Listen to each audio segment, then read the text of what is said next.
ఏలయనగా యమబడిన దినము వచ్చుచున్నది, కొలిమి కాలనట్లు అది కాలును. గర్విష్ఠులందరూ దుర్మార్గులందరూ పొయ్య కాలువలే ఉండురు. వారిలో ఒకరికి వేరైనను చిరుడైనను లేకుండా రాబో దినము అందరినీ కాల్చివేయనని సైన్యములకు అధిపతియగు యెహోవా సెలవిచ్చినాడు. నేను నియమించిన దినము నా నామమందు భయభక్తులు గలవారగు మీకు నీతి సూర్యుడు ఉదయించును. అతని రెక్కలు ఆరోగ్యం కలుగచేయును. కనుక మీరు బయలుదేరి త్రొవ్విన దూడలు గంతులు వేయినట్లు గంతులు వేయుడి.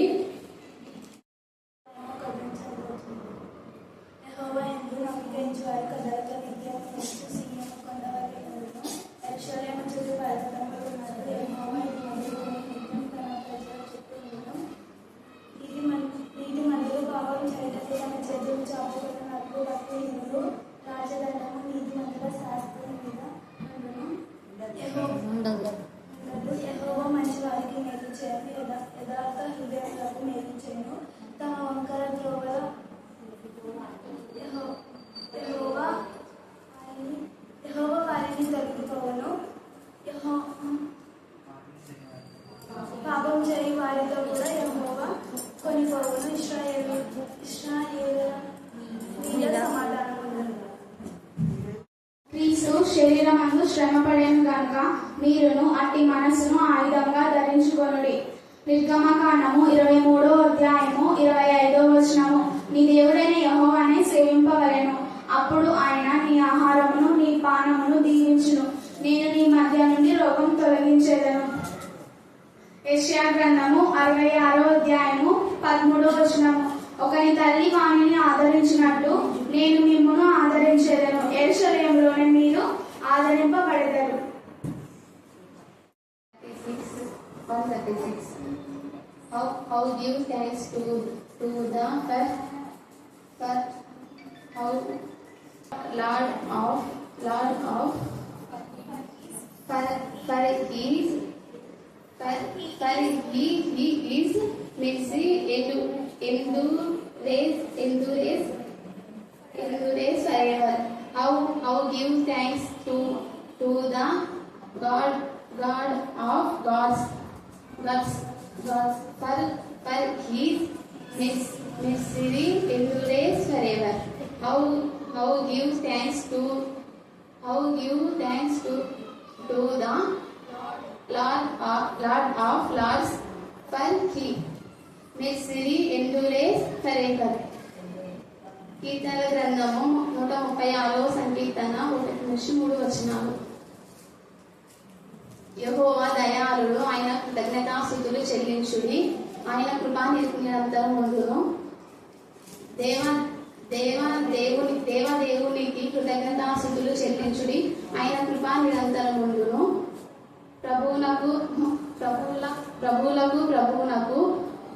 ప్రభువులకు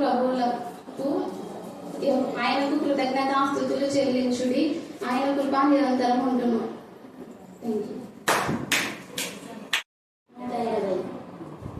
180వ సంకీర్తన 1-2 వచనాలు. నా శ్రమలో నేను యెహోవాకు మొరపెడితేనే ఆయన నాకు ఉత్తరం ఇచ్చును. యెహోవా పదములాడే పెదవుల నుండి మోసకరమైన నాలుక నుండి నా ప్రాణమును విడిపించును.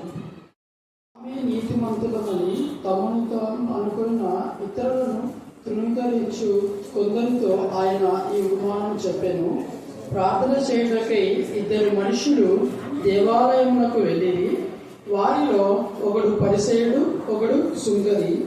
పరిసయ్యుడు నిలువబడి, దేవా, నేను చోరులను, అన్యాయస్తులను, వ్యభిచారులైన ఇతర మనుషుల వలనైనను ఈ సుంకరు వలనైనను ఉండనందున నీకు కృతజ్ఞతాస్తుతులు చెల్లించుచున్నాను.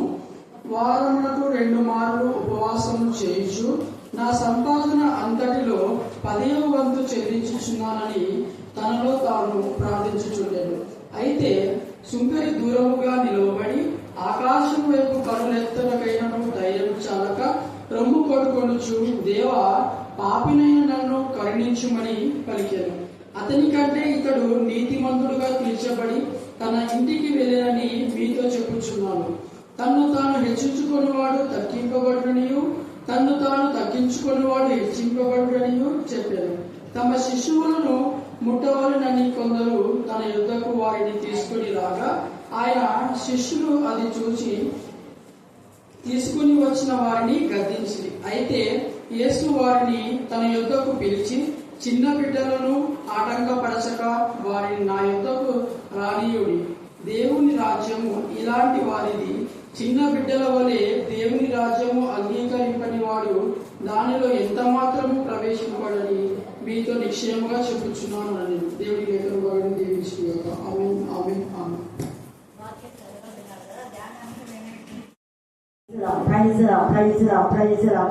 స్తోత్రం నాయన పరిశుద్ధ, మీకు వందనాలు స్తోత్రం చెల్లిస్తున్నాం. ప్రత్యేక రీతిలో అనేక మంది బిడ్డలకు నా ప్రభ ఆపరేషన్ మీరు సక్సెస్ చేసి మీ ఉచితమైన కృపతో మీరు ఇచ్చిన శ్రేష్టమైన ఆరోగ్యాన్ని బట్టి బలాన్ని శక్తిని బట్టి మేము స్తుతిస్తున్నాం. అలాగే నా ప్రభ ఏ స్టార్స్ కుమార్కి మీరు స్వస్థపరిచేందుకు మేము స్తుతిస్తున్నాం తండ్రి. దేవ నా ప్రభ మరి ఎంతమంది బిడ్డ ఎస్జిటి నా ప్రభ ఎగ్జామ్ రాస్తున్నారు, వారందరికీ మీ జ్ఞానం వివేకం దయచేసి మీరు సహకరించినందుకు దేవ వారికి ఇచ్చిన మెమరీ పవర్ బట్టి నా ప్రభా విశ్వాసంతో దేవాన్ని స్తుతించడానికి మీ కృపాసనం దాచదు కాక. అలాగే నా ప్రభ నా తండ్రి ఇలాంటి కాల సమయంలో ప్రత్యేక రీతిలో వాక్యం చెప్పిన ప్రతి బిడ్డను మీ ఆత్మశక్తితో మీరు నింపిన విధానం బట్టి మేము ప్రతిరోజు నూతనంగా నా ప్రభావ లేఖన భాగాలు నేర్చుకుంటున్న బిడ్డలు జ్ఞానాత్మతో మీరు నింపుదు కాక. దేవాన్ని వాక్యమే మా జీవితాలకు వెలుగని వారు గ్రహించగల జ్ఞానం కలగచేయదు కాక. దేవ మీకే స్తోత్రం, మీకే స్తోత్రం, మీకే స్తోత్రం, మీకే స్తోత్రం. ప్రతి బిడ్డకు చిన్నపిల్లల లాంటి మనస్తోత్రం మీరు దాచదు కాక. దురాత్మల ప్రేతాత్మల సమయం విడిపించదు కాక తండ్రి. స్తోత్రం దేవ మీకే స్తోత్రం, మీకే స్తోత్రం. మీ అనుదిన జీవితంలో మీరు చేసిన మేలకు ఉపకారాలకు ఎంత స్తుతించినా కూడా తక్కువే ప్రభావ. ఈ యొక్క దినమందు ప్రత్యేక రీతిలో నా ప్రభా టీచర్స్ క్యాన్సర్ విషయంలో మీరు చేసిన మేలకు ఉపకారం పట్టుకోవడం మీకు వందనాలు స్తోత్రం చెల్లిస్తున్నాం నాయన. స్తోత్రం అనుదినం మా ప్రభా కరుణా పీఠంలో అగ్ని మండిస్తున్న దేవా మీకే స్తోత్రం, మీకే స్తోత్రం, మీకే స్తోత్రం, మీకే స్తోత్రం. మీ మహా కనికలకు మీ దయకు మీ జాలను బట్టి మరొకసారి వందనాలు స్తోత్రం చెల్లిస్తున్నాం. వాక్యములు వాక్యంగా మీరు మార్చుకున్న విధానం బట్టి మేము స్తుతిస్తున్నాం. అనేక మంది వాక్యం మీద కృప దయచేస్తుందేవా మీకు వందనాలు స్తోత్రం చెల్లించుకుంటున్నాం దేవా. దూర దేశాల్లో కూడా నా ప్రభా లేఖన భాగాలు వింటూ నా ప్రభా అందరి వెళ్తున్న సాక్ష్యాలను బట్టి మీకు వందనాలు స్తోత్రం చెల్లిస్తున్నాం. ప్రతి బిడ్డ సాక్షి బిడ్డగా ఉండటానికి మీ కృపాసనం దయచేది కాక. నమ్మలేదు దేవా సరిగా చదువు రాకపోయినప్పటికీ వీళ్ళ లేఖన భాగాలు నేర్చుకొని నేను గర్భస్తున్న విధానం బట్టి ఎంత స్తుతించా కూడా తక్కువే ప్రభా. వారి యొక్క చేతుల కష్టార్జితం నూరంతలుగా ఆస్వాదించబడలా కూడా మీ కృపాసనం దయచేది కాక. దేవా మీకే స్తోత్రం, మీకే స్తోత్రం, మీకే స్తోత్రం, మీకే స్తోత్రం. ఎవరి బిడ్డలు ఇంకా ఎంతమంది అయితే నా ప్రభా మీరు కొంతమందికి ఉద్యోగాలు ఇచ్చారో అందుకు మేము స్తుతిస్తున్నాం దేవా. ఇంకా నిరుద్యోగంతో బాధపడుతున్న బిడ్డలకు మీరే ఉద్యోగాలు దయచేది కాక. ఏ కష్టం చేసినా లాభమే కలుగులని సర్వించు దేవా. ఒట్టి మాటలు లేమికి కారణమై మీరు సర్వించారు. ఒట్టి మాటల ద్వారా వారి దరిద్రత తెచ్చుకోకుండా జ్ఞానం కలుగు చేయదు కాక. అప్పనే మహాశాప నుంచి విడిపించు కాక. అప్పుడు ఎటువంటి వారిని గద్దించి బుద్ధి చెప్పదు కాక. దేవా మీకే స్తోత్రం, మీకే స్తోత్రం, మీకే స్తోత్రం, మీకే స్తోత్రం, మీకే స్తోత్రం. దుర్మార్గం కట్టిన కక్షలను నింపే దేవుడు మీరని నీకు వందనాలు స్తోత్రం చెల్లించుకుంటున్నా దేవా. నా ప్రభానాథన్ నీకు విరోధంగా నింపబడిన ఆయుధం వర్తలని సర్వించిన ప్రభా అనంతరే దేవా. నీకు విరోధంగా నాతని గర్వించే అహంకారం లేక తలంలో ఈటను దించే దేవుడు అని మీకు వందనాలు స్తోత్రం చెల్లిస్తున్నా. నాశనపుత్రులు నశింప చేస్తున్న దేవా నీకే స్తోత్రం, మీకే స్తోత్రం, మీకే స్తోత్రం, మీకే స్తోత్రం. ప్రతి తెగులను మీరు నివారణ చేస్తున్న దేవా మీకే స్తోత్రం, మీకే స్తోత్రం, మీకే స్తోత్రం, మీకే స్తోత్రం, మీకే స్తోత్రం. మీ కృపా ప్రేమ మహదేశం బట్టి మేము స్తుతిస్తున్నాం, మహింపస్తున్నాం, గణపరుస్తున్నాం, ఆరాధిస్తున్నాం. ఆరాధనకు పాత్రుడు నీవే, ఆరాధనకు యోగ్యుడు నువ్వే, పూజింపదగిన దేవుడు ప్రభావ పూర్తి ఆత్ముడు నాయన. మీకే స్తోత్రం, మీకే స్తోత్రం, మీకే స్తోత్రం, మీకే స్తోత్రం, మీకే స్తోత్రం. దేవా మేము స్తుతించి మహింపరిచి గణపరుస్తున్నాం. వాక్యం ద్వారా బలపరచని, వాక్యం ద్వారా ధైర్యపరచని, వాక్యం ద్వారా స్వస్థపరచని, వాక్యం బయలు వెళ్ళించినప్పుడే ఆత్మీయ మానసిక శారీరక దృక్పథం నుంచి మళ్ళీ చెప్పాలి. దేవుడు ఎవరి ప్రార్థన వింటాడు అంటే వాళ్ళు ఎవరైనా కానీ. చాలా మంది ఏమంటారు, తప్పుడు బోధ చేస్తారు. ఏం చేస్తారు తప్పుడు బోధ అంటే పరిచయ ప్రార్థన దేవుడు వినలేదు, సుంకరి ప్రార్థన విన్నాడు అంటుంటాడు. అంతే కదా, చాలా మంది చెప్పేది అదే. కానీ ఇక్కడ అన్నాడా దేవుడు అలాగా?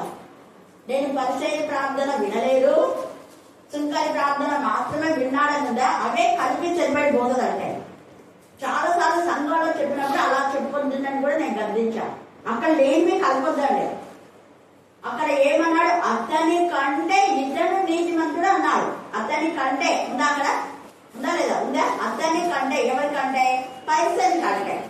పరిసయ్యుడు కూడా నీతిమంతుడు కాదని చెప్పలేదు దేవుడు. పరిసయ్యుడు ప్రార్థన వినలేదో చెప్పలేదు. ప్రార్థన చేసే వాళ్ళు తప్పుడు బోధన చేసే దైవజనులు అలాగే చేస్తున్నారు.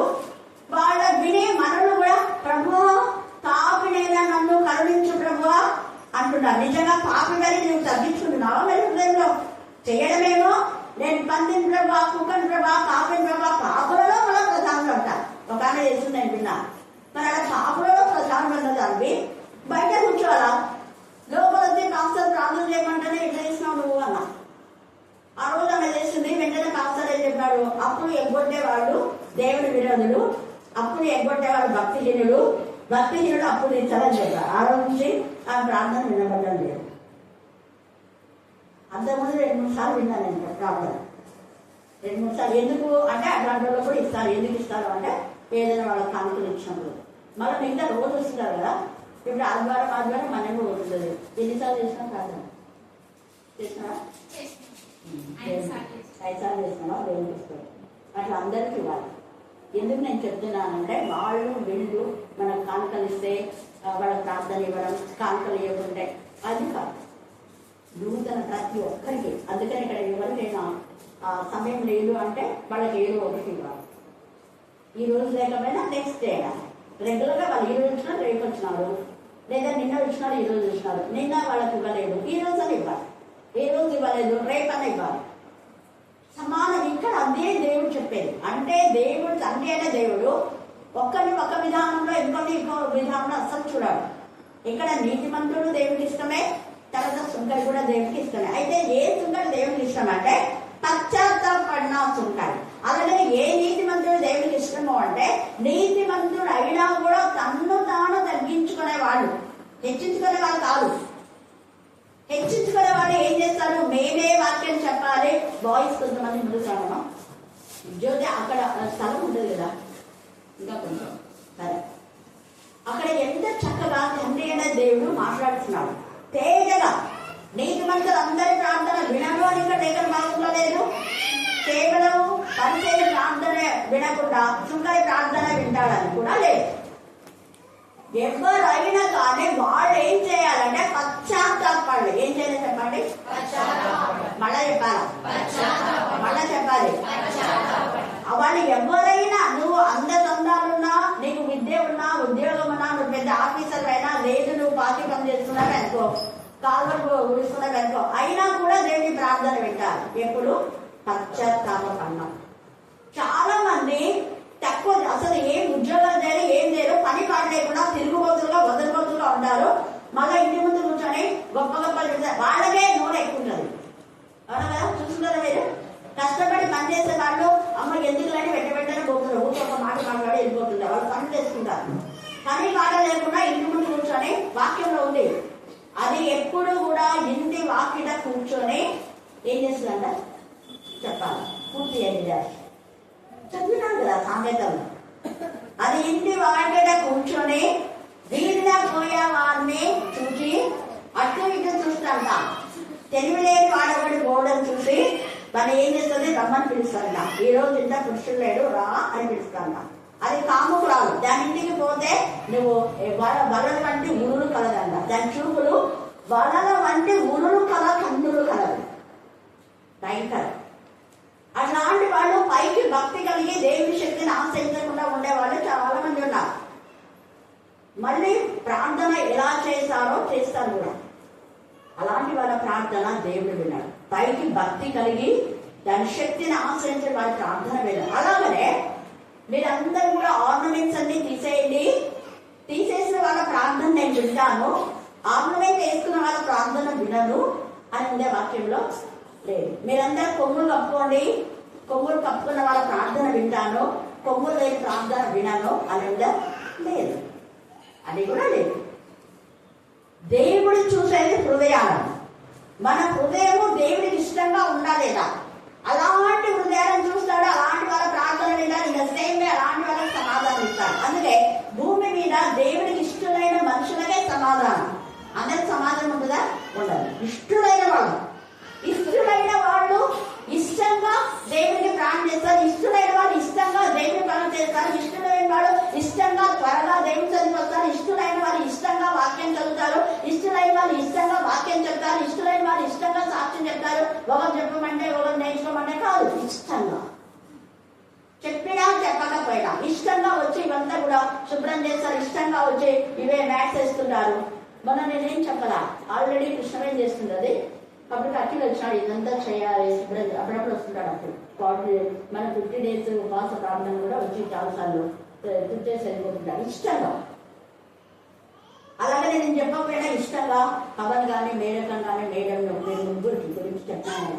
దూరం ఉన్నాను, దూరం నుంచి వస్తున్నాడు కాబట్టి నీ వాహనం తీసుకుంటే నీ వాహనం ఆశ్రయించవచ్చు. అది చెడిపోదు. ఓకే, నాకు చెడిపోయేదాన్ని బాగు చేస్తాను. ఎందుకు దేవుడు మొత్తం పైన గాంధీకు ఎంత ఘనత వచ్చింది. ఏ శుభ్రం అయిన తర్వాత ఏమొచ్చింది? దాన్ని ఎవరు చూడాలి? దేవుని పనులు చేస్తే దేవునికి ఎంత ఇష్టమో ఇక్కడ దేవుని పైన మాత్రమే ఆధారపడాలి. అది నేను ఈరోజు చెప్పేటటువంటి కాన్సెప్ట్.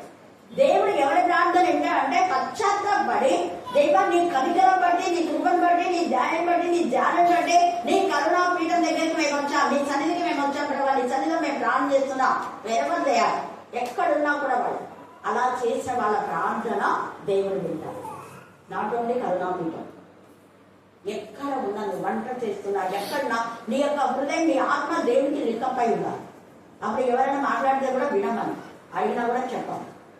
పైన నేను అదే ఎప్పుడు కూడా నేను పైన ఉన్నప్పుడు తల ఆడుకుంటున్నా అంటే నా ప్రేయర్లోనే ఉండిపోతాను. అక్కడ ఏం పని ఏదో ఆ పాప అడుగుతుంది కానీ నేనేం చెప్పాలి, రెస్పాన్స్ కాలేదు.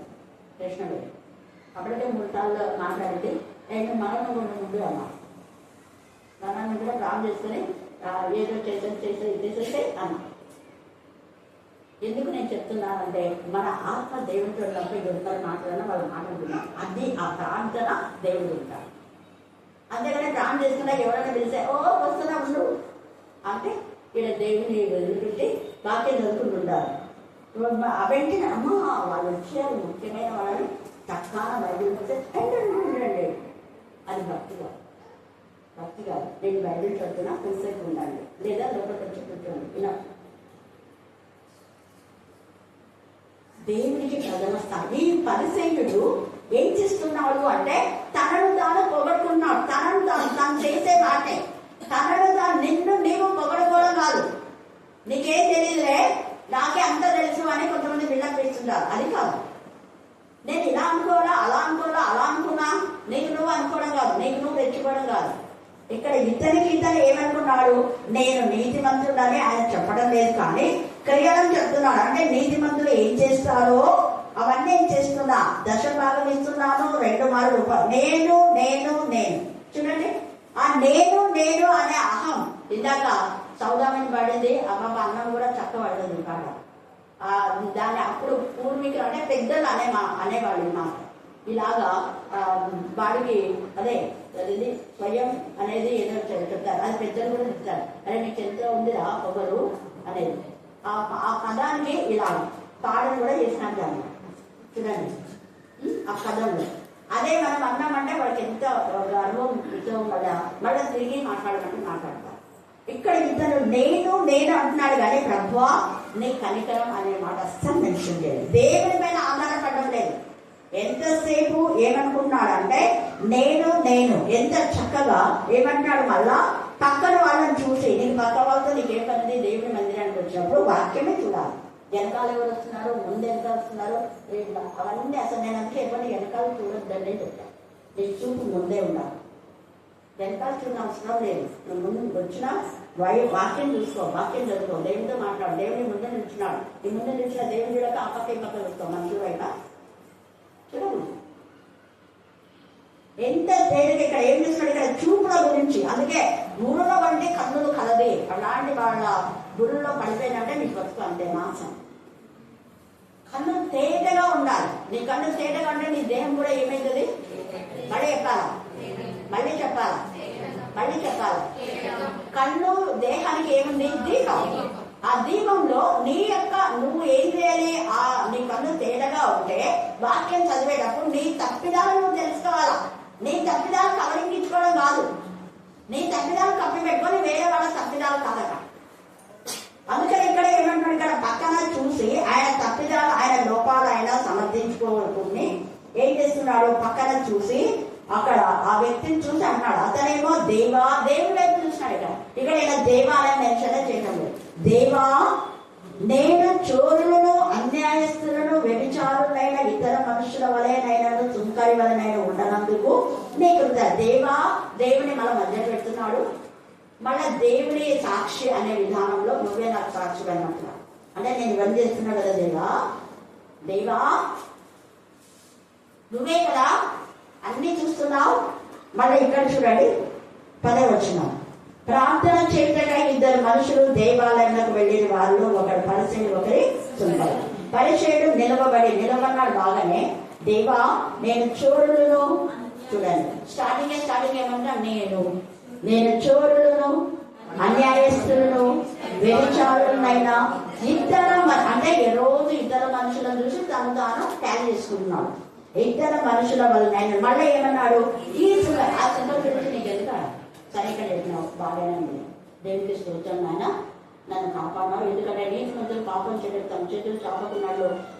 భక్తి మీద రాత్రి నీతి మందుల స్వాస్థ్యం మీద ఉండదని నువ్వు చెప్పినావు కదా. ఇలా ఇప్పుంటే బాగుండదు. నువ్వు చెప్పినావు కదా దేవా, నువ్వు చెప్పినందుకు చాలా వందనాలు. ఈ రోజు నేను పాపం చేయకుండా నా చేతులు ఆపినావు, నీకు వందనాలు. దావి చేశాను. దేవా, ఈ రోజు నేను హత్య చేయకుండా నన్ను ఆపినందుకు, నన్ను ఆపడానికి ఈ అభివృద్ధి పంపినందుకు నీకు వందనాలు చెల్లించాడు. దేవుడు ప్రార్థనకున్నాడు దావీదు నీతిమంతులుగా కూడా తెచ్చాడు. నీతిమంతుల సంతానం విడకూడదని కూడా దావీదు గురించి సాక్ష్యం ఇచ్చాడు. నీతిమంతులు బహు బలం గల వాడే ఉంటాడని చెప్పాడు. నీతిమంతుల ప్రార్థన నాకు ఇష్టమని చెప్పాడు. అదే దావీదు చేశాడు. కానీ తేడా చూడండి, సేమ్ దావీదు కూడా అదే చేశాడు. కానీ ఇక్కడ ఈయన ఏం చేస్తున్నాడు అంటే, ఎంతసేపు తన యొక్క స్వశక్తి పైన ఆధారపడుతూ ఉన్నాడు. ఈ సుంకరి వల్ల పక్కన సుంకరి వస్తే ఎవరు, నీకు ఎవరుంటే ఎవరు, ఏమి చూసుకుంటున్నావు సుంకరి అదే కదా సుంకరి. ఈ సుంకరి అంటే పక్కన చూసినాడు, నీ చూపులు పక్కకుండా ఉంది. అందుకని ఈ సుంకరి వల్ల దైవను ఉండనందుకుండా కృతజ్ఞత చెల్లించుతున్నాను. వారమునకు 2 మార్లు ఉపవాసం చేయించు నా సంపాదన అందరిలో 10వ వంతు చెల్లించుతున్నానని తనలో తాను ప్రార్థించుచున్నాడు. అయితే సుంకరి దూరంగా, సుంకరి ఎక్కడున్నాడు, ఎందుకు దూరంగా ఉన్నాడు సుంకరి? భయపడి ఇంకా బాబాని పెద్ద నాన్న వాళ్ళతో నాకెందుకు నాయక వస్తుంది, నా గతి చూసుకొని దూరంగా ఉన్నాడు. ఇంకా లోపలికి రాలేదు, దూరంగా ఉన్నాడు. నా పాప ప్రక్షాళన చేసిన తర్వాత నువ్వు రమ్మంటే నేను మందిరానికి వస్తాను. యెహోవా చేత ఆశీర్వదించమని వాళ్ళ బయట రా అంటే నేను వస్తాదేమో. నువ్వు అలౌ చేయకముందే నేను రాను లోపలికి, బయటనే ఉంటాను. కొంతమంది నేను అలౌ చేసే వాళ్ళకి అలాగనే నిలబడతారు, అలౌ చేసినప్పుడు వస్తాను. హల్లెలూయా, హల్లెలూయా. అందుకని అతడు ఎవరికి దూరంగా ఉన్నా అంటే ఈ యొక్క పరిచయకి దూరంగా ఉన్నాడు. మరి దూరంగా ఉన్న సుంగాన్ని దూరవలసిన అవసరం ఏముందని చూసినారా? వచ్చేదేమో మందిరానికి వచ్చింది ప్రార్థన చేయడానికి. కానీ ప్రార్థన చేయడానికి వచ్చి అక్కడ ఎవరు వస్తున్నారు, ఇక్కడ ఎవరు వస్తున్నారని వెనకాల ముందు దూరం నుండి వద్దని చూస్తున్నాడు. దేవుడి వైపు దేవ ఆడడమేమో దేవ అంటే కన్నులు ఎత్తి పైకి చూడాలి, పైకి చూడడంలా ఇక్కడ చూస్తున్నాడు. మనం కూడా దేవ అంట ఇక్కడ చూస్తున్నాం. అది కాదు ప్రాంతం. దేవ అన్నప్పుడు వెంటనే నువ్వు దేవుడిని చూడగలగాలి, దేవుని కష్టాన్ని చూడగలవు, దేవుని కరికరాన్ని చూడగలవు, ఏసయ్య సిలువలో ఖర్చు రక్తాన్ని చూడగలగాలి. ఏసయ్య నీకు వందాలు ప్రభావం అంటే ఏసయ్య సిలువ నీ ముందున్నావు.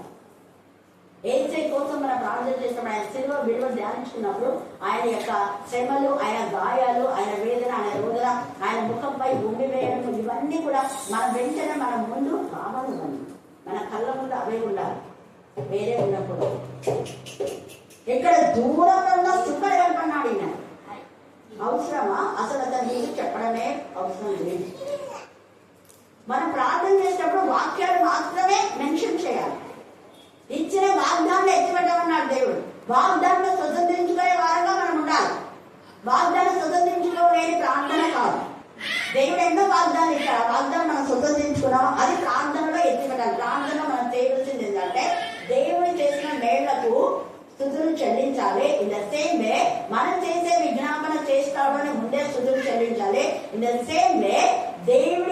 నామములు గణపరుస్తూ వాగ్దానాన్ని ఎత్తిపెట్టాలి. ప్రభా ఈ వాగ్దానం ఇచ్చాడు ఆయన, నువ్వు నెరవేర్చే వరకు నాకు విశ్వాసం దయచే. నేను నమ్ముతున్నా. ఒకవేళ నాకు అపనమ్మకుంటే అపనమ్మకం తీసే ప్రభా. దేవుడి వైపే చూస్తూ దేవుడి గురించి మాట్లాడుతున్నా. దేవుడు మనం అంతే, పక్కన ఎవరున్నారో ఎవరు లేదో మనకు అవసరం. హల్లెలూయా హల్లెలూయా హల్లెలూయా హల్లెలూయా హల్లెలూయా. అందుకనే ఇతను ఏం చేస్తాడంటే పక్కనున్న సుందరు దూరం ఉన్న సుందరు చూస్తున్నాడు కానీ దేవుడి వైపు చూడాలి. నువ్వు ప్రార్థన చేసినప్పుడు దేవుడి వైపు చూస్తున్నావా? ప్రార్థన చేసినప్పుడు వాక్యాలు నీకు గుర్తొస్తాయి, నీ కళ్ళ ముందని వాక్యాలు ఉన్నాయా?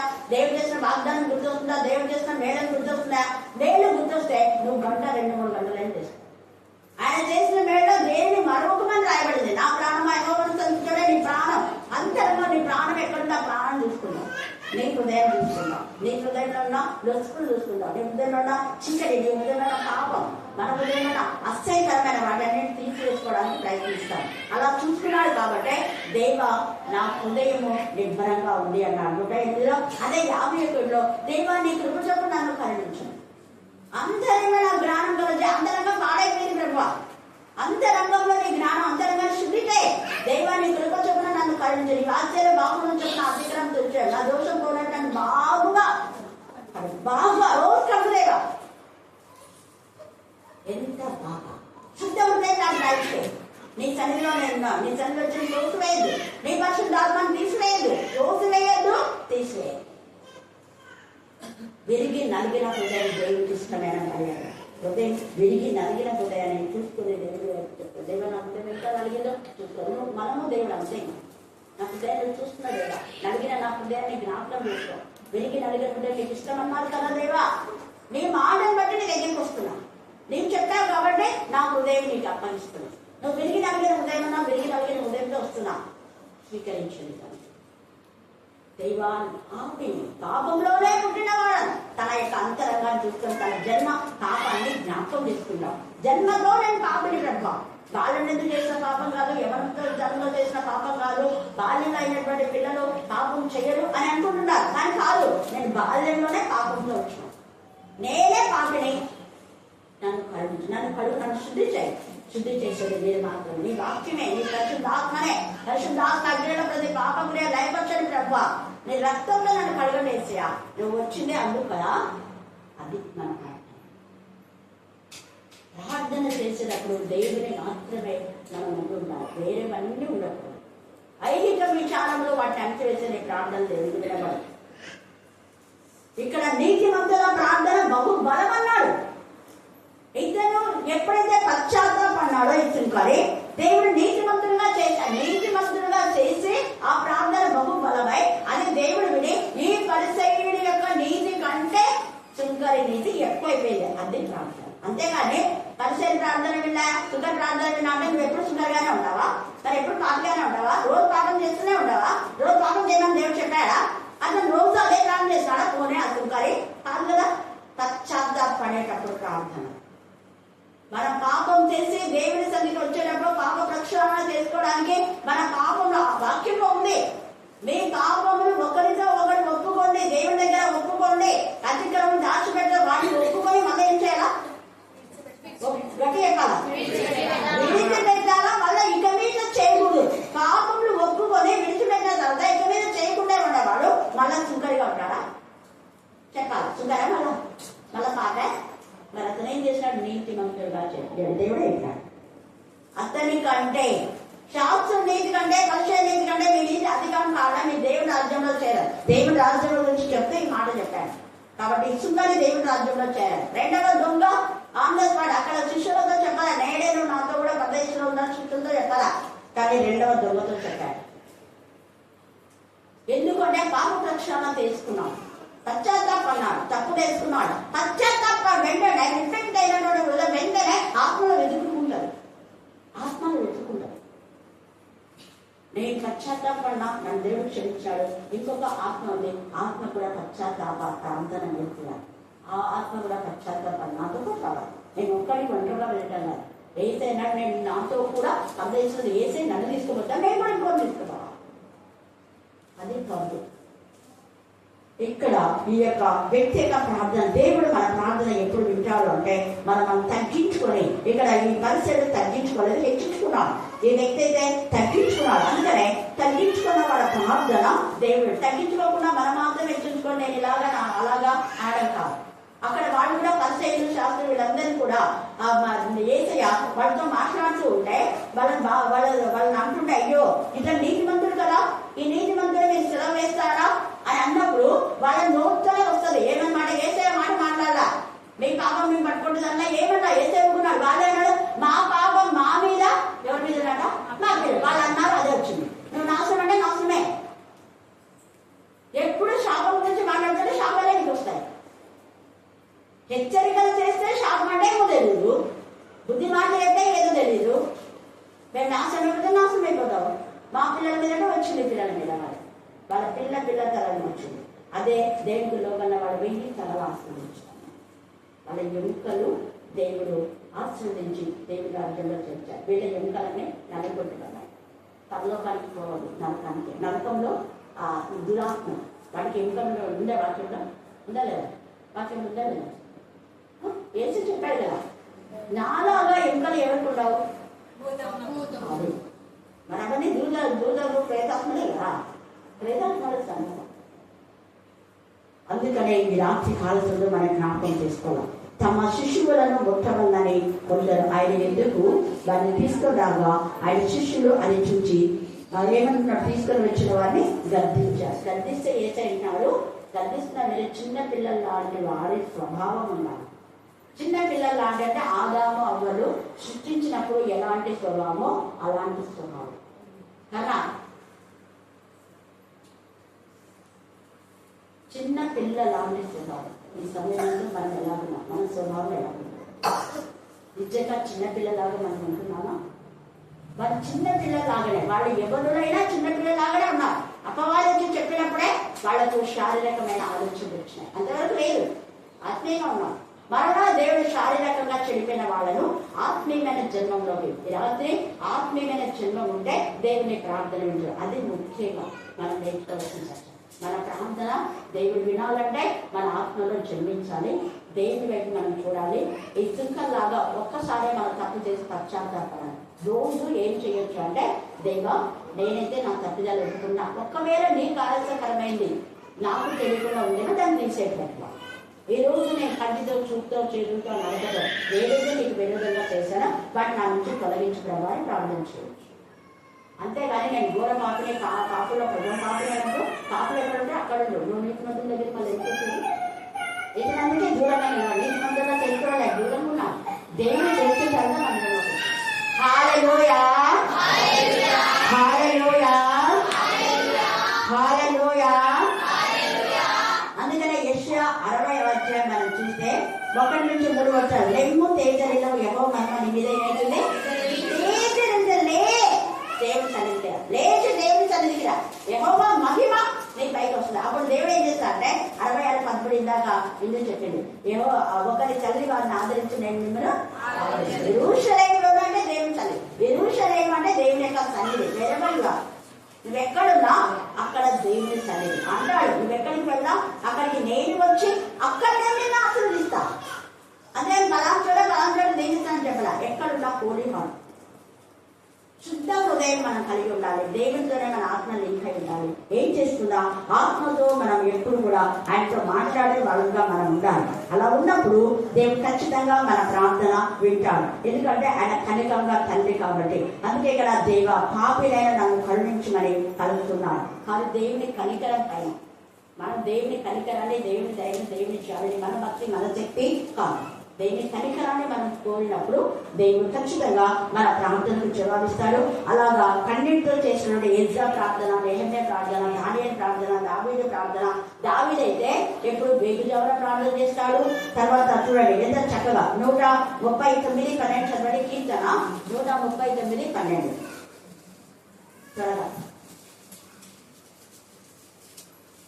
తర్వాత ఏమా చీకటి అయినా నీకు చీకటి కాకపోను, రాత్రి పగటి వలె నీకు వెలుగుగా ఉండు అంటాడు. తర్వాత చీకటికి ఇంత మాత్రం కూడా చీకటి నీకు కలగదు. 141 చూడండి. 141:2.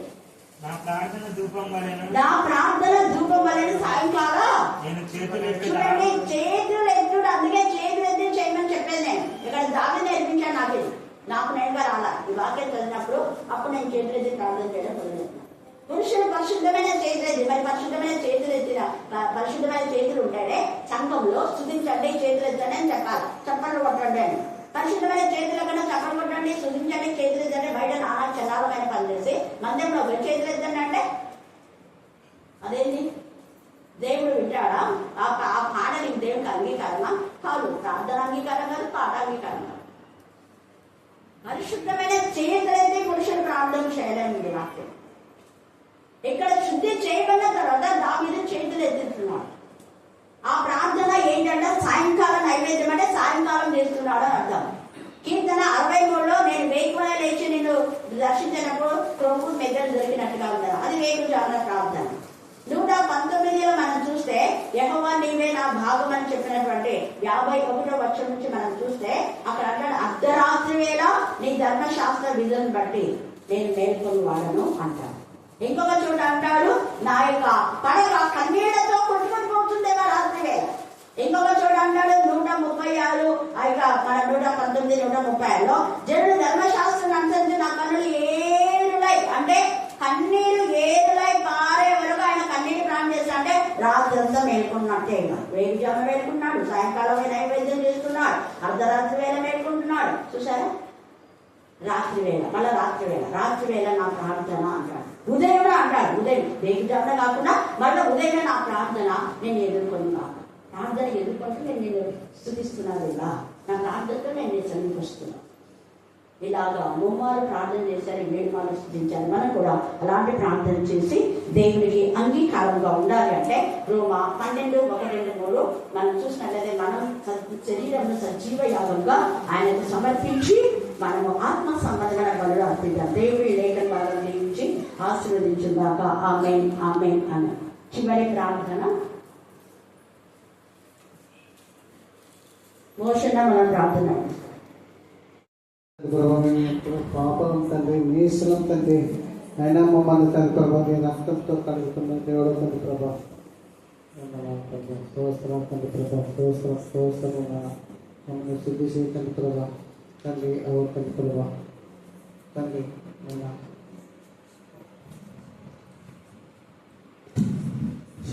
స్తోత్రం ప్రభా, స్తోత్రం నాన్న.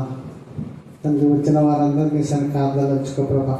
ఇశ్రాయేలుతో మాట్లాడిన దేవుడు ప్రభా, యాకోబుతో మాట్లాడిన దేవుడు తండ్రి, అబ్రాహాంతో మాట్లాడిన దేవుడు తండ్రి ప్రభా, మాతో కూడా మాట్లాడతాను ప్రభు రాత్రి కాల సమయంలో ప్రభా. అవును తండ్రి ప్రభా, ఇశ్రాయేలుతో మాట్లాడిన దేవుడు తండ్రి ప్రభా. అవును తండ్రి ప్రభా, నేను దానియేలు తండ్రి ప్రభా సింహం బోర్డు వేసినప్పుడు ప్రభా తండ్రి నేను సింహాలయాన్ని ముట్టలేకపోయినా తండ్రి ప్రభా తనను అనుభవించిన దేవుడు తండ్రి ప్రభా. అవును తండ్రి ప్రభా, నేను మీ తండ్రి ప్రభా అందరి ప్రభా శుద్ధి చేసే దేవుడు తండ్రి ప్రభా. మమ్మల్ని శుద్ధి కావాలంటే ప్రభా తండ్రి నువ్వు గాయపడిన హస్తంతో మమ్మల్ని కడుగుతున్నానా తండ్రి ప్రభా. అవును తండ్రి ప్రభా, మేము ఎక్కడైనా అబద్ధాలు మాట్లాడుతున్నామో తండ్రి ప్రభా, పొరపాటు మాట్లాడితే మేము క్షమించు తండ్రి ప్రభా. అవును తండ్రి ప్రభా, మా హృదయాన్ని కడుగు తండ్రి ప్రభా. తండ్రి నేను అవును తండ్రి ప్రభా, మాలో తండ్రి ప్రభా ఎంత పాపం దానికి ఉన్నదో తండ్రి ప్రభా. తండ్రి పాపాన్ని తండ్రి కడగాలంటే తండ్రి ప్రభా తండ్రిని గాయపడిన హస్తంతో అయితే కడుగుతుంది తండ్రి ప్రభా. తండ్రి మమ్మల్ని శుద్ధి చేయాలని అడుగుతున్నాం తండ్రి ప్రభా. తండ్రి మా కుశలానికి ప్రభు ఎంతగానో తండ్రి ప్రభా. తండ్రి మేము చేసిన పాపాలకి తండ్రి మమ్మల్ని తండ్రి ప్రభా తండ్రి సాతాను వాడు తండ్రి ప్రభా బాతాలాన్ని తీసుకొని ఓడితేనే తండ్రి ప్రభా ఎదురు చూస్తున్నాడు కానీ ప్రభా తండ్రి దాన్ని తొక్కడానికి తండ్రి ప్రభు నువ్వు ఎంతగానో శ్రమలు పడావు తండ్రి ప్రభా. రక్తం కాసేవు తండ్రి ప్రభు మా కుశలానికి తండ్రి ప్రభా. తండ్రి నేను నీ సన్నిధి తీసుకొని పోవడానికి ప్రభా మమ్మల్ని అందరూ ప్రభా నన్ను తండ్రి నీ బిడ్డలుగా తండ్రి ప్రభా నీ సన్నిధిలో తండ్రి నీకు ఇష్టమైన జీవితం జీవించే బాగా దయచేసి తండ్రి ప్రభా. అవును తండ్రి ప్రభా తండ్రి నేను ఇంతవరకు